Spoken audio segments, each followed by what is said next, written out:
반갑습니다. 오늘의 말씀은 베드로전서 4장 10절 11절 말씀입니다. 각각 은사를 받은 대로 하나님의 여러 가지 은혜를 맡은 선한 청지기 같이 서로 봉사하라. 만일 누가 말하려면 하나님의 말씀을 하는 것 같이 하고 누가 봉사하려면 하나님이 공급하신 힘으로 하는 것 같이 하라. 이는 범사에 예수 그리스도로 말미암아 하나님이 영광을 받으시게 하려 함이니 그에게 영광과 권능이 세세 무궁하도록 있느니라. 아멘.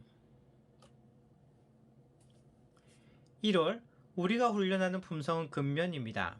근면이란 맡은 일이 주님 주신 사명임을 알고 온 힘을 다해 완수하는 것입니다. 오늘은 1월의 마지막 날입니다. 내가 받은 사명에 대하여 어떤 마음을 가지고 섬겨야 할지에 대하여 하나님께서는 한 달 동안 말씀해 주셨습니다.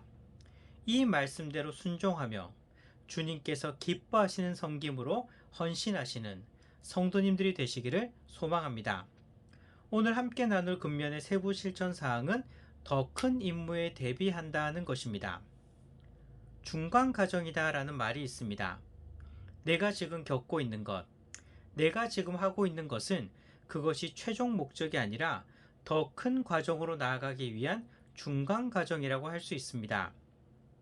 그렇기 때문에 우리는 무엇을 할 때에도 현재만 보는 것이 아니라 이 뒤에 있는 더 큰 그림을 볼 수 있어야 합니다.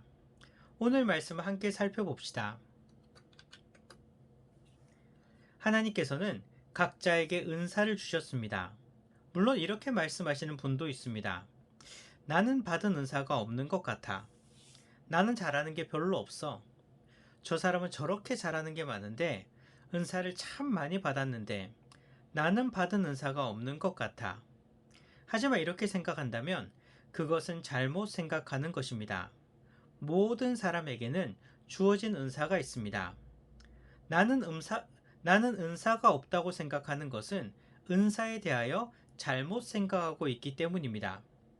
우리는 보통 은사라고 하면 노래를 잘한다든지, 뭘 잘 만든다든지, 잘 가르친다든지, 이렇게 다른 사람들 눈에 띄는 화려한 것들을 생각합니다. 그런데 이것만이 은사가 아닙니다.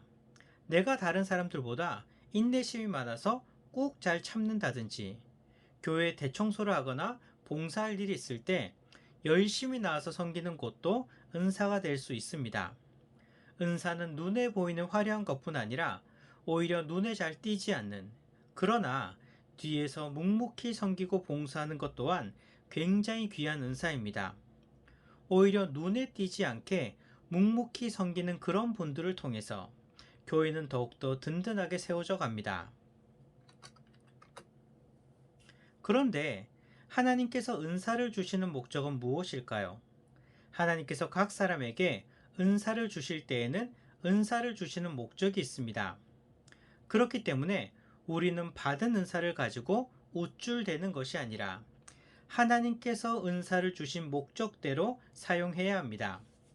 그러면 어떻게 사용해야 할까요? 첫째는요, 하나님께 받은 은사로 교회를 섬겨야 합니다. 교회가 든든히 서가는 것은 그냥 이루어지는 것이 아닙니다. 각자가 받은 은사를 가지고 열심을 다해서 섬길 때 교회가 든든히 서 나가는 것입니다. 그런데 교회가 든든히 서 나간다는 것은 어느 한 부분만 잘해서 되는 것이 아닙니다. 우리 몸을 생각해 봅시다. 몸이 건강하다는 것은 온몸 전체가 균형 있게 자란 것입니다. 우리 몸에 많은 지체들이 있습니다. 그런데 이 모든 지체들이 균형 있게 성장하고 자라야 건강한 것입니다. 교회도 마찬가지입니다. 교회 안에는요, 여러 다양한 분야가 있습니다. 여러 다양한 분야가 있기에 은사도 그만큼 다양하게 있는 것입니다. 모든 사람이 찬양만 잘할 수 없습니다. 찬양대로 섬기는 분이 있으면 가르치는 사람도 있습니다. 식당에서 봉사하시는 분도 있습니다. 교회를 깨끗이 청소하시는 분도 계십니다. 교회의 필요에 따라서 만들고 고치는 분도 계십니다. 교회는요, 이러한 다양한 분야에서 다양한 은사를 가지고 섬기는 분들을 통해서 든든히 세워지는 것입니다. 그래서 건강한 교회란 어느 하나만 잘하는 교회가 아니라 이러한 다양한 분야가 균형 있게 고루고루 성장할 때 그 교회가 건강한 교회인 것입니다. 둘째는요, 하나님께서 주신 은사로 서로를 섬기는 것입니다. 단지 교회만을 섬기는 것이 아니라 내가 받은 은사로 다른 지체들을 섬겨야 하는 것입니다. 하나님께서 내게 은사를 주신 것은 내가 돋보이고 뽐내라고 주신 은사가 아닙니다. 오히려 이 은사를 가지고 다른 사람을 섬기라고 주신 은사인 것입니다. 그런데 오늘 본문을 보시기 바랍니다. 11절을 보면요, 말하는 것이나 봉사하는 것이나 하나님의 말씀을 하는 것 같이 하고 하나님께서 공급하시는 힘으로 하라고 말씀하십니다. 즉, 교회를 섬기고 다른 사람을 섬기는 것은 내 힘으로 내 능력으로 하는 것이 아니라 하나님께서 주시는 힘과 그리고 하나님께서 주시는 능력으로 해야 한다는 것입니다. 하지만 우리는 종종 내 힘으로 내 능력으로 섬기려고 합니다. 그러면 힘만 들 뿐입니다. 아무것도 할 수 없습니다. 내 힘으로 하려다 보니 힘들고 그리고 내 힘으로 하려다 보니 스트레스를 받는 것입니다. 하지만 우리는 통로입니다. 하나님께서 나를 통해서 역사하시는 것입니다.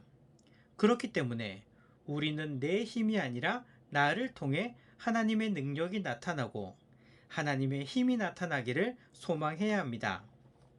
11절을 계속해서 봅시다.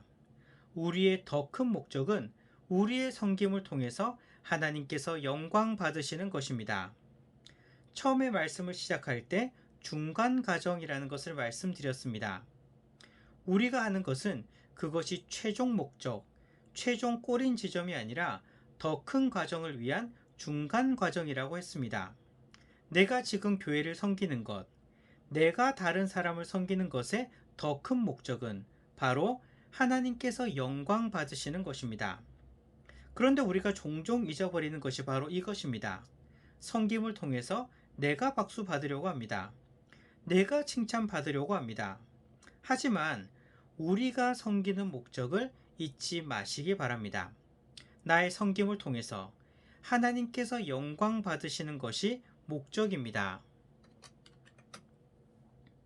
내가 받은 은사로 교회를 섬깁시다. 그리고 다른 지체를 섬깁시다.